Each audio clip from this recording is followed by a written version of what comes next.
이배굽과 출애굽이라는 제목으로 하나님의 말씀 전하도록 하겠습니다.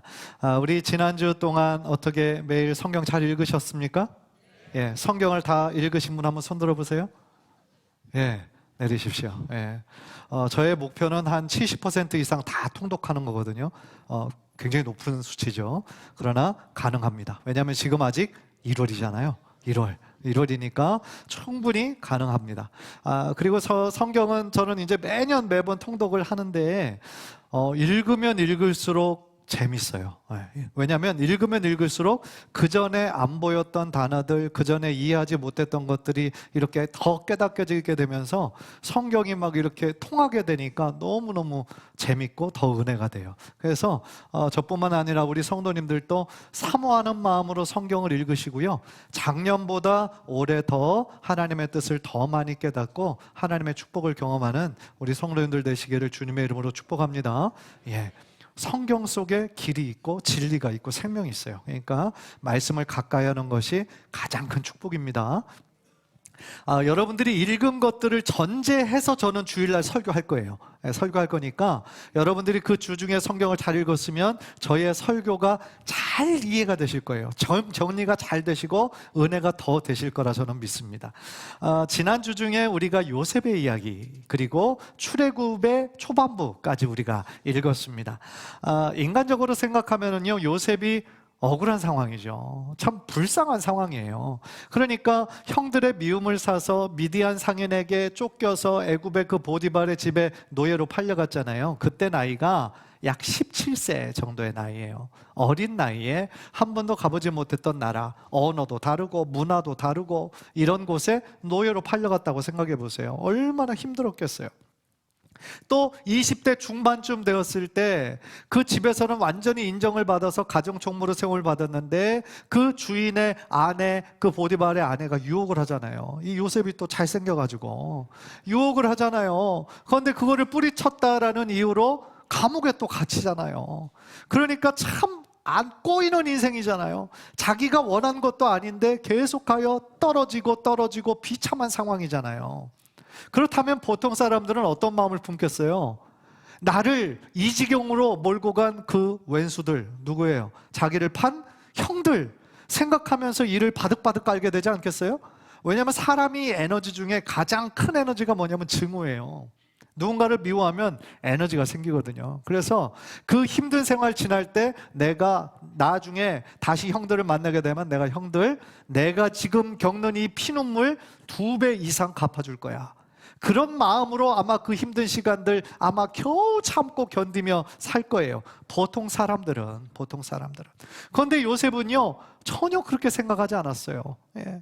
그 이유가 뭐냐면 자신의 힘든 상황에서도 누가 늘 함께 하셨기 때문에, 하나님께서 늘 함께 하시기 때문임을 그가 늘 체험하고 있었기 때문이에요. 그래서 형들의 시기와 질투로 자기가 이 애굽에 끌려왔다고 제일 처음에는 이해할 수 없었지만 그곳에 있으면서 하나님이 자기를 애굽에 먼저 보내셨구나라는 것을 나중에 깨닫게 돼요. 그러면서 그때부터 삶의 분노와 원망과 증오가 아니라 하나님의 그 뜻을 깨닫게 되면서 순간순간 최선을 다해서 어디가 있던 그곳에서 하나님께 영광을 올려드리거든요. 그러니까 한 예로요, 애굽의 시위대장 보디발의 집에 노예로 팔려갔잖아요. 그런데 그 노예들도 종들도 다 단계가 있고 급이 있었을 테니까 가장 밑에서부터 가장 험하고 더러운 일, 위험한 일부터 시작을 했겠죠. 그런데 너무 열심히 하는 거예요. 너무 일을 잘하는 거예요. 그러니까 매니저의 눈에 띄고, 결국 매니저가 보니까 너무 잘하니까 또 주인한테 얘기해서 결국은 그 가정의 총무로까지 세워지게 되거든요. 그래서 그 이유가 창세기 39장 2절 3절 보니까요, 우리 한번 다 함께 읽읍시다. 시작. 여호와께서 요셉과 함께 하심으로 그가 형통한 자가 되어 그의 주인 애굽 사람의 집에 있으니 그의 주인이 여호와께서 그와 함께 하심을 보며 또 여호와께서 그의 범사에 형통하게 하심을 보았더라. 아멘. 그랬어요.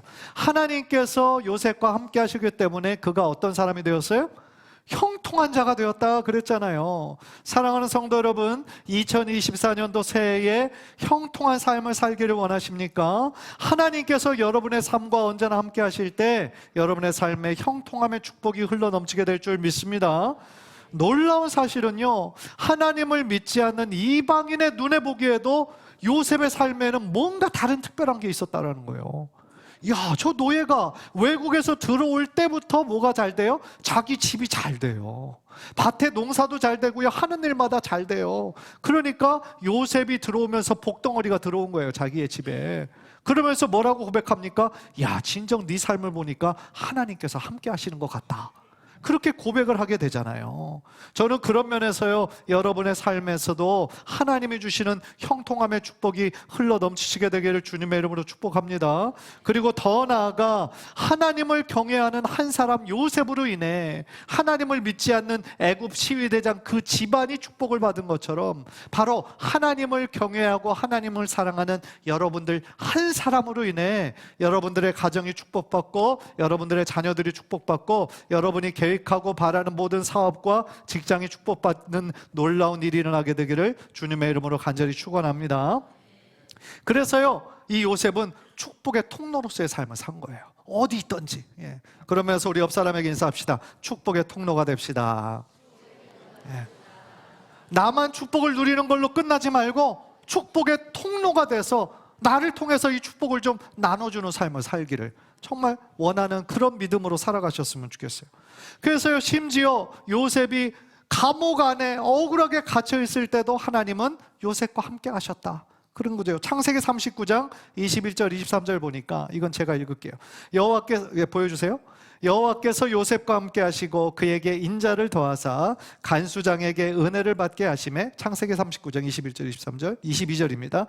간수장이 옥중죄수를 다 요셉의 손에 맡김으로 그 재반 사물을 요셉이 처리하고 간수장은 그의 손에 맡긴 것을 무엇이든지 살펴보지 아니하였으니 이는 여호와께서 요셉과 함께 하심이라. 여호와께서 그를 범사에 형통하게 하셨더라. 아멘. 아니, 감옥 안에 있는데 형통할 게 뭐가 있어요? 좋을 일이 뭐가 있어요? 그런데 그 감옥 안에 있을 때도 하나님께서 요셉과 함께 하셨기 때문에 그 감옥 안에 있는 모든 일을 왜 죄수한테 맡겨요? 그런데 그런 일이 일어난 거죠. 정말 놀라운 하나님의 은혜였다라는 것이죠. 재미있는 사실은 이 요셉이 감옥 안에 갇혀 있었던 그 감옥이 어떤 사람들이 죄수로 있는 곳이냐면 정치범들 수용소예요. 정치범들. 그러니까 그 자리에는 애굽의 그 고위 관리들이 지금 그 감옥 안에 갇혀 있는 거예요. 그러니까 요셉은 그 감옥 안에 있을 때 어떤 이야기를 가장 많이 들었겠어요? 애굽의 정치, 애굽의 행정, 애굽이라는 큰 제국의 정치와 행정에 대한 이야기를 많이 들었겠죠. 그러니까 그곳에 있는 감옥에 있는 기간도 역시 이 요셉에게는 헛된 시간이 아니라 나중에 애굽의 총리가 되잖아요. 총리가 되었을 때 이 감옥에서 여러 사람에게 들었던 애굽의 정치와 행정과 돌아가는 그 시스템을 안 것이 도움이 됐을까요? 안 됐을까요? 당연히 도움이 됐겠죠. 그러니까 이 요셉이 그 감옥 안에 있어서 그 모든 고난을 겪은 것도 결국은 하나님께서 이 요셉을 들어서 애굽의 총리로 사용하시기 위한 하나님의 큰 그림, 하나님의 빅픽처였다라는 것을 우리가 알 수 있다라는 거죠. 그래서 요셉은 결정적으로 그 감옥 안에 있을 때 술 맡은 관원과 떡 맡은 관원을 만나게 되죠. 그런데 그 옛날 우리 뭐 사극이나 이런 거 보면은 보통 그 왕을 죽이려고 할 때 음식이나 술 이런 걸로 많이 독사를 했잖아요. 그러니까 술 맡은 자, 떡 맡은 자라는 거는요, 굉장히 높은 직분인 거예요. 굉장히 높은 직분이고 왕이 신임할 수 있는 사람이었다라는 뜻이에요. 그런데 그 사람들이 지금 한 사람은 정말 독사를 하려고 했고 또 한 사람은 억울하게 지금 끌려온 거죠. 그래서 술 맡은 자의 꿈과 떡 맡은 자의 그 꿈, 동시에 그 꿈을 이 요셉이 듣고는 그대로 해석을 해주죠. 그래서 그 꿈의 해석대로 술 맡은 자는 다시 복직이 되었고 떡 맡은 자는 죽음에 처해지고 마는 것이죠.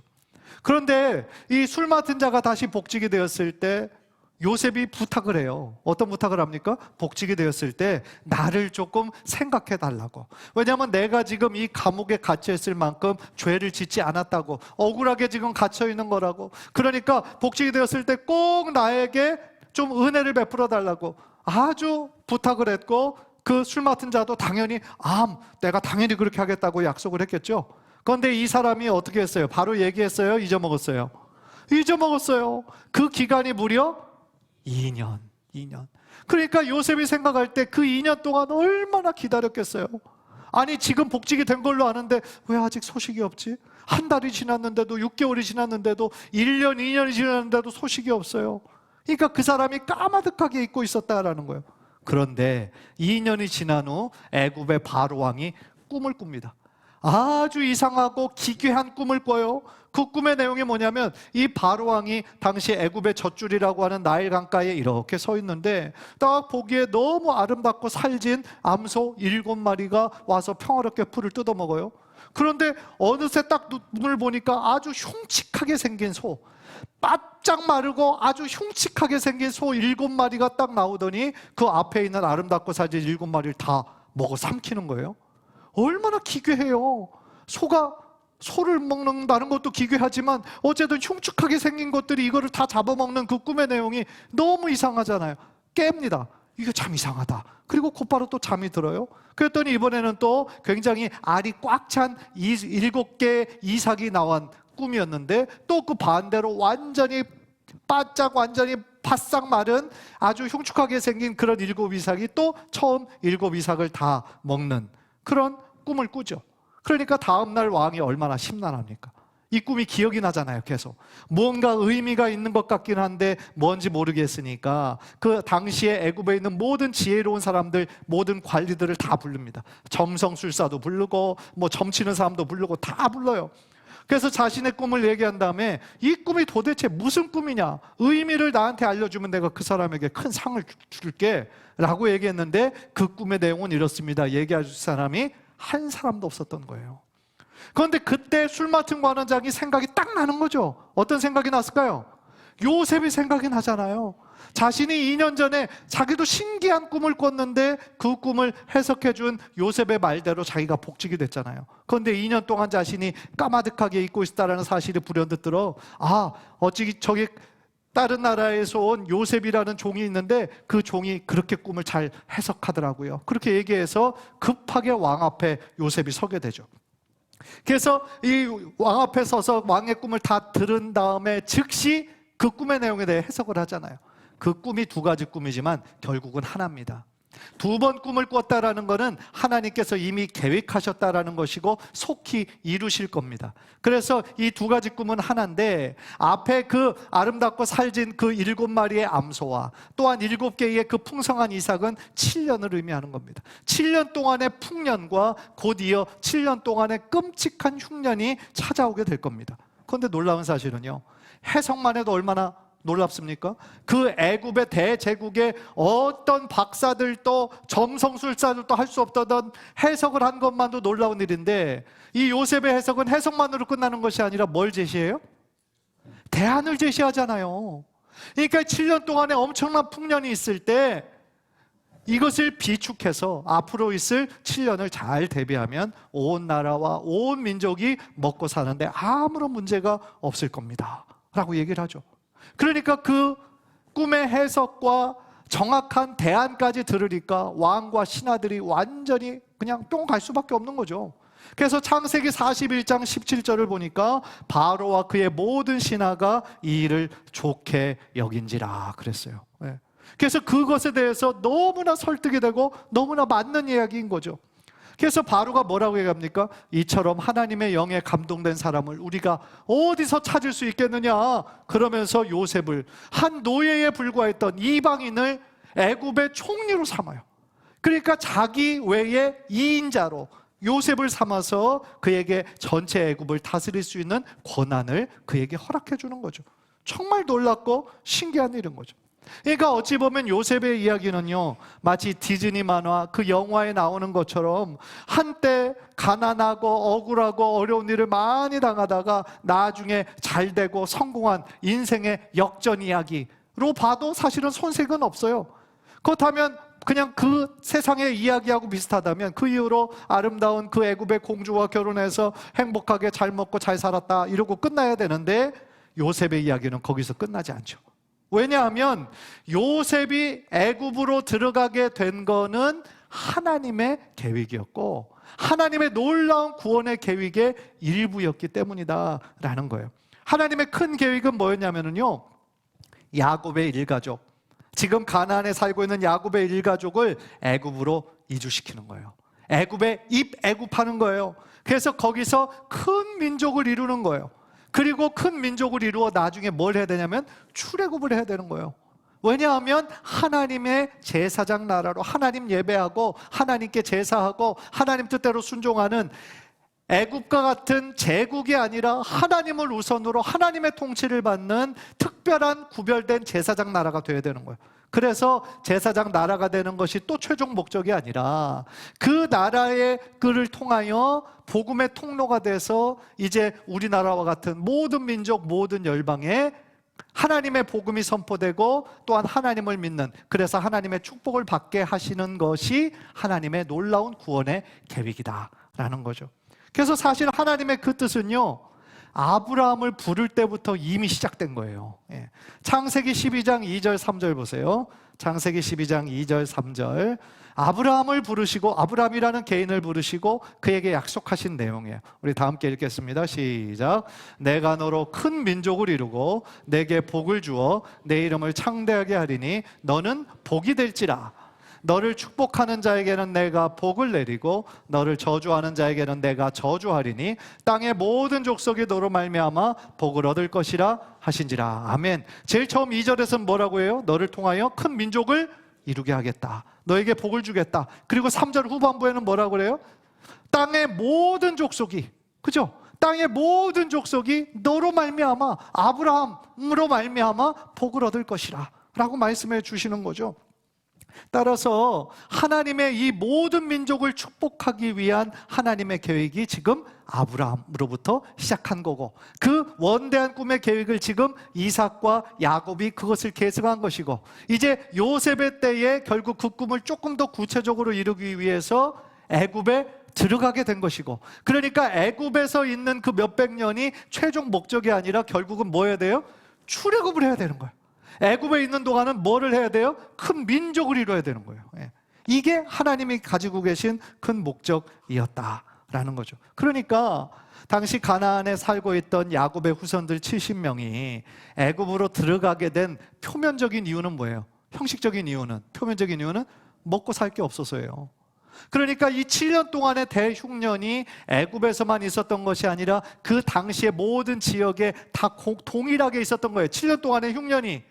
그러니까 자기네들이 더 이상 먹을 것이 없으니까 소문을 들으니까, 아, 저 애굽이라는 곳은 이 곡식이 넘쳐난다고 그러더라. 그러니까 너희들 좀 가서 그 곡식 좀 돈 주고 사와라 해서 야곱이 아들들을 보내잖아요.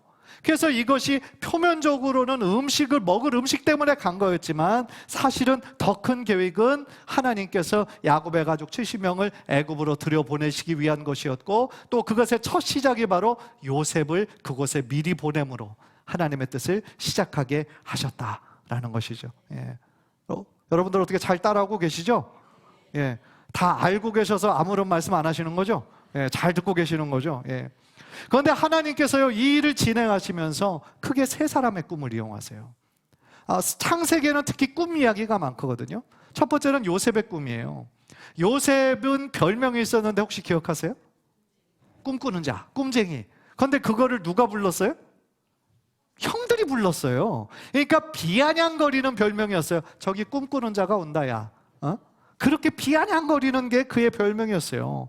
그러니까 요셉이 어릴 적에 꿈을 꾸잖아요. 그 꿈의 내용은 얘기 안 할게요. 결국 자신의 곡식단에게 형들의 그 곡식단이 막 절하고, 또 어떤 때는 해와 달과 11별이 또 자기에게 절하고, 그러니까 형들이 들었을 때 바보가 아닌 이상 이거 형제들이 그에게 절한다는 얘기고, 또 심지어 자신의 아빠, 엄마까지 자신에게 절한다는 내용을 들으니까 형들의 마음이 기뻐요, 괘씸해요?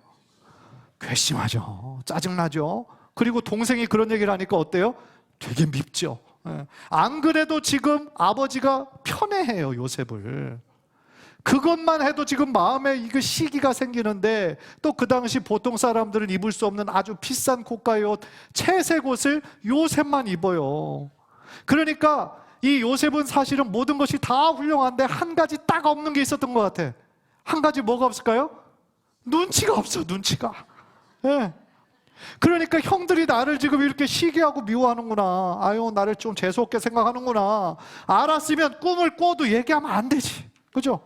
꿈을 꿔서 아 이런 내용인가? 자기만 알면 되잖아요. 그런데 왜 형들은 알고 싶지도 않아, 듣고 싶지도 않은데 왜 형들한테 형들 내가 지난밤에 이런 꿈을 꿨어? 왜 얘기하냐고요? 눈치가 정말 없죠. 그러니까 오히려 그 꿈의 이야기로 형들이 더 미워하게 되고, 제가 언젠가 하면 내가 죽인다, 그런 생각을 품고 있는데 단 한 사람, 이 요셉의 아버지는 그 꿈의 이야기를 마음에 품었다 그랬어요. 아, 뭔가 의미가 있는 얘기구나, 이게.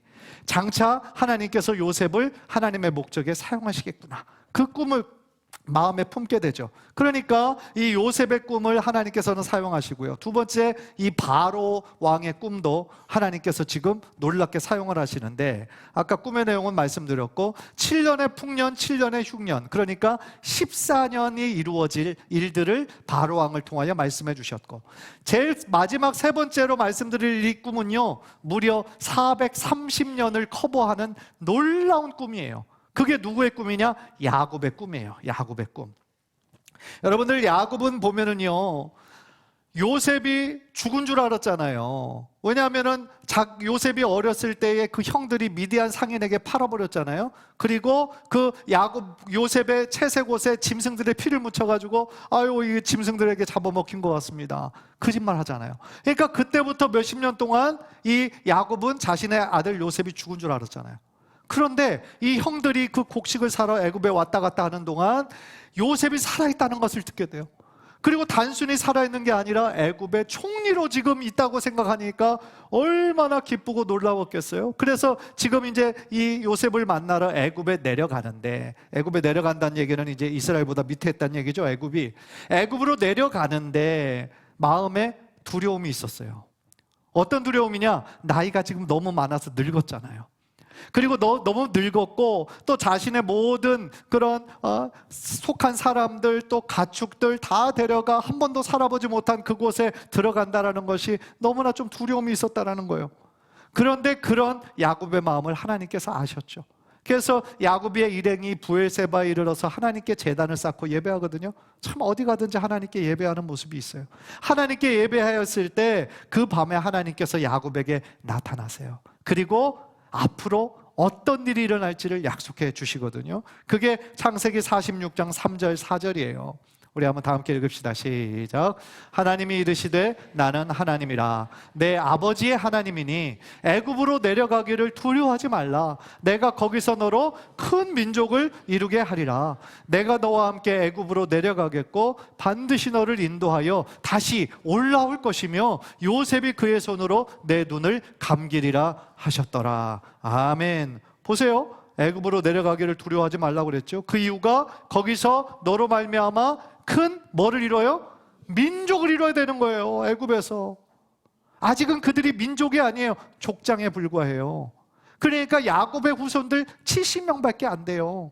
그런데 이 큰 뜻을 위해서 하나님의 그 큰 민족을 이루기 위해서 지금 애굽으로 들어가야 되는 거예요. 그런데 애굽에서 잘 먹고 잘 사는 걸로 끝나는 게 아니에요. 다시 너를 인도하여 가나안 땅으로 오게 하겠다 라고 하나님께서 약속해 주시는 거예요. 그러니까 이 약속은 결국 아브라함에게 주셨던 약속, 이삭에게, 야곱에게 주셨던 약속을 다시 확인시켜 주시는 거죠. 그리고 애굽에서 단순히 살면 되는 게 아니에요. 방금 전에 말씀드렸던 것처럼 그들의 혈통과 신앙을 지키면서 살아야 돼요. 그렇기 때문에 요셉이 앞으로 이제 자신의 70명이 그 애굽의 한가운데, 애굽의 도시, 번창한 곳이 아니라 다른 지역에서 살라고 그랬잖아요. 어디죠? 고센이에요, 고센. 그래서 고센은요, 애굽과 약간 떨어진 곳이에요. 그리고 거기에서 애굽인이 가증하게 여기는 직업이 있었는데 목축업을 하는 사람들을 가증하게 여겼어요. 양치는 사람들, 굉장히 가증하게 여겼거든요. 그러니까 그곳에서 우리는 대대로 목축업을 하는 자들이라고 얘기하라고 요셉이 딱 그것을 얘기하잖아요. 왜 애굽에서 사는데 애굽 사람들과는 구별되게 살라고 그랬을까요? 왜 고센 땅에 살라고 그랬을까요? 왜냐하면 애굽 사람들과 어울려 살다 보면 어떻게 돼요? 같이 결혼하고 같이 가족이 되고 친척이 되고 연결이 되겠죠.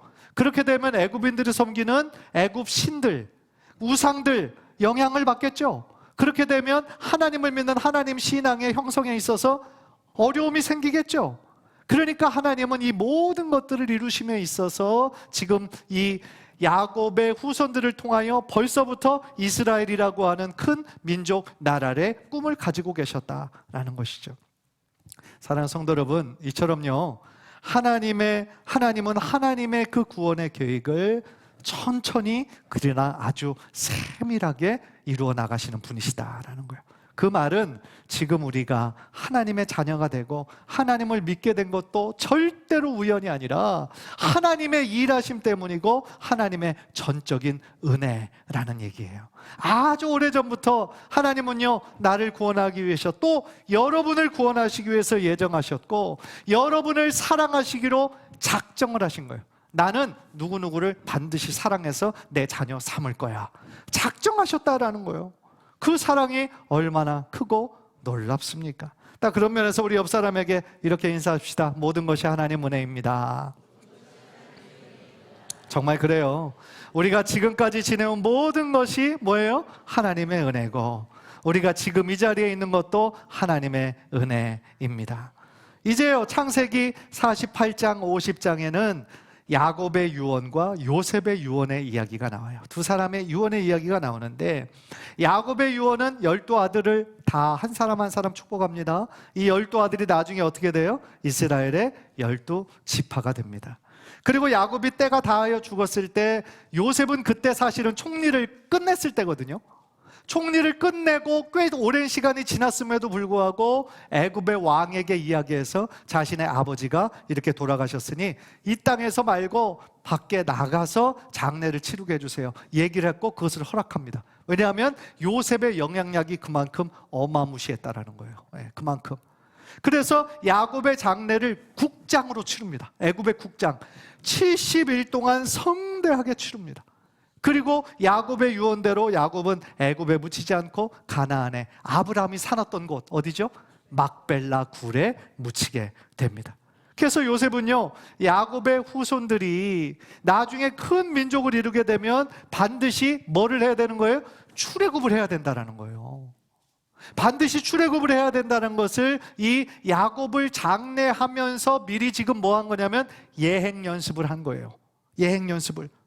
그러니까 이 말은 뭐냐면 지금 히브리 민족, 아직 민족도 이루어지기 전이지만 이 히브리 민족이 계속하여 살 땅은 애굽이 아니다. 애굽이 아니에요. 아브라함에게 주시기로 약속한 가나안 땅이 바로 이스라엘이 앞으로 계속하여 살아야 될 땅이다 라는 거예요. 애굽은 어떤 곳이다? 그들이 큰 민족을 이루어야 하는 곳이다. 그리고 동시에 하나님께서 원하시는 나라는 이렇게 왕이 다스리고 황제가 다스리는 제국이 아니다. 다른 나라를 착취하고 그들을 종으로 삼아서 뭐 피라미드 짓고 막 이렇게 하는 제국이 아니라 하나님이 원하시는 나라는 바로 하나님께 예배하고 하나님 뜻대로 순종하는 제사장 나라임을 경험하게 하나님께서 그렇게 인도하셨다라는 것이죠.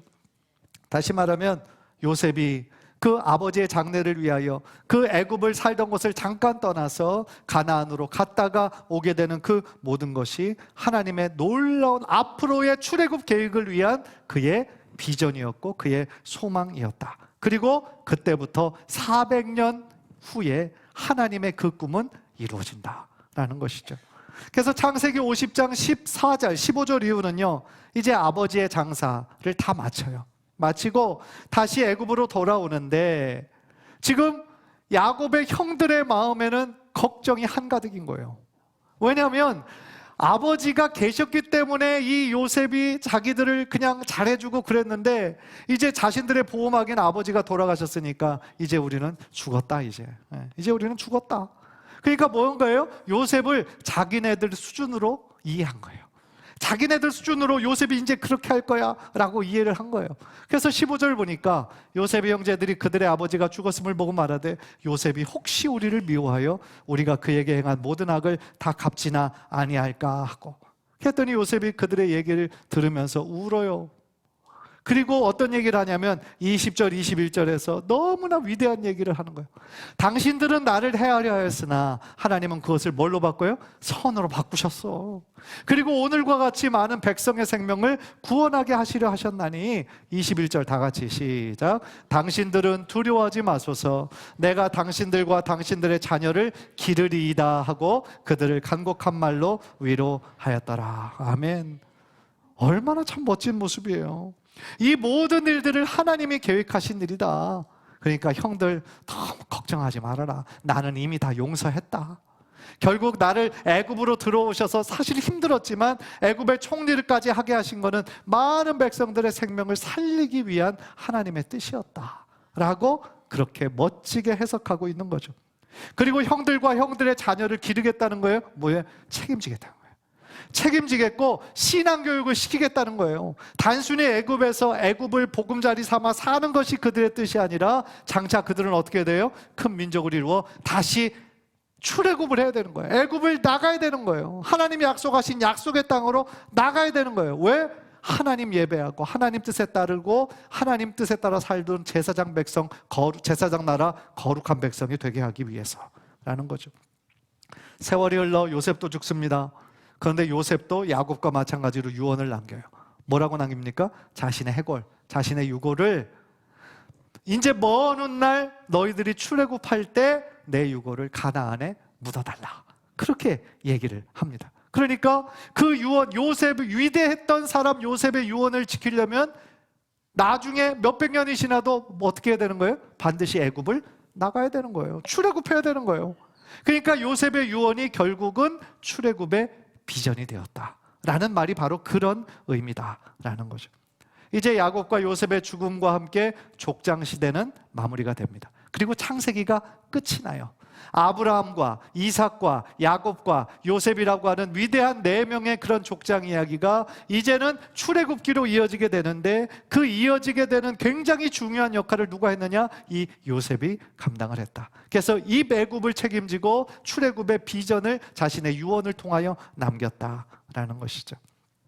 사랑하는 성도 여러분, 야곱과 요셉이요, 이 출애굽을 꿈꾸게 하고 가르쳤던 거잖아요. 그렇죠? 단순히 애굽에서 잘 먹고 잘 사는 것이 너의 인생의 목적이 아니다. 신앙으로 교육했다는 거잖아요. 마찬가지로 우리도 우리의 신앙생활 가운데 또 우리들의 자녀들에게 하나님 나라를 꿈꾸면서 살아가도록 해야 할 줄 믿습니다. 우리가 이곳에서 정말 이곳이 우리들의 본향이 아니에요. 이곳이 우리들의 본향이 아니라 우리들의 본향은 어디예요? 천국이에요. 이 땅에서의 삶은 거쳐가는 거예요. 나그네 인생이에요. 따라서 우리들의 본질은 하나님 나라를 꿈꾸면서, 하나님 나라가 단순히 우리가 죽어서 가는 그런 나라가 아니라 하나님이 우리의 왕이 되어주셔서 우리를 다스리시고 통치하시는 나라가 하나님 나라예요. 그렇다고 한다면 지금 우리는 하나님의 나라를 살아가고는 있는데 아직 온전한 하나님의 나라는 이루어지지 않았어요. 왜요? 하나님을 믿는 하나님의 사람들은 하나님의 나라를 부분적으로 경험하고 있지만 아직도 하나님을 믿지 못하는 많은 사람들이 있잖아요.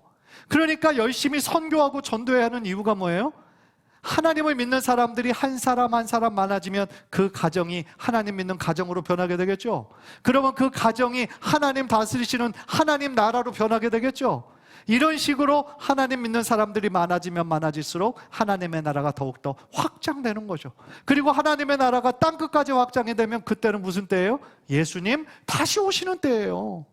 따라서 우리 신앙인의 이 비전, 그리고 신앙인의 믿음은 하늘나라, 그리고 예수님 다시 오실 때까지, 이런 분명한 비전을 가지고 우리가 목적 있게 살아나갈 때 하나님께서 우리들의 삶을 더욱더 축복해 주실 줄 믿습니다. 간절히 바라기는 우리들 모두가 하나님 나라의 분명한 비전과 사명을 가지고 우리 각자의 주어진 삶에서 승리하는 모든 성도님들 되시기를 주님의 이름으로 간절히 축원합니다.